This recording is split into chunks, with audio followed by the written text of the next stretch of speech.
आम्ही इमारता बांधू लागलो, इतक्या मोठ्या पायाभूत मूलभूत सुविधा देऊ लागलो.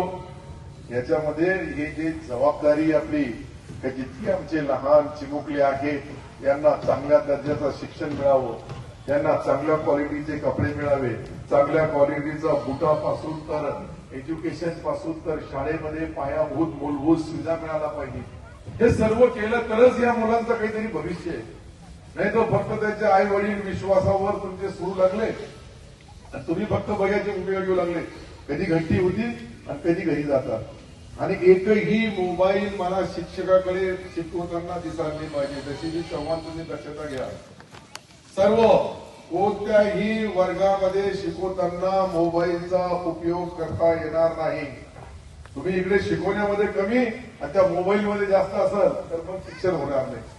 आम्हीही गरिबी पाहिलेली, आम्हीही गरीब होतो त्यावेळेस या शाळेमध्ये शिक्षण घेतलेलं आहे.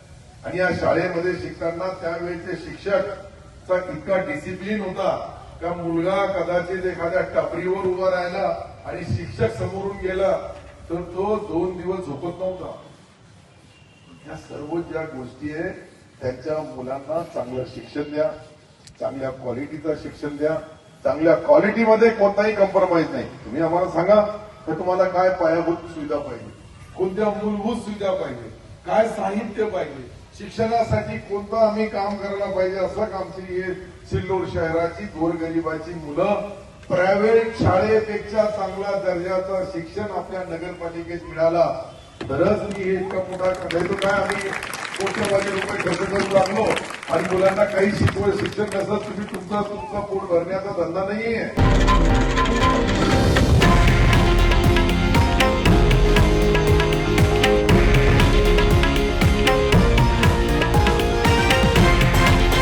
हे आहे देशातील नंबर 1 न्यूज नेटवर्क आणि आपण पाहत आहात TV9 मराठी, एकमेव.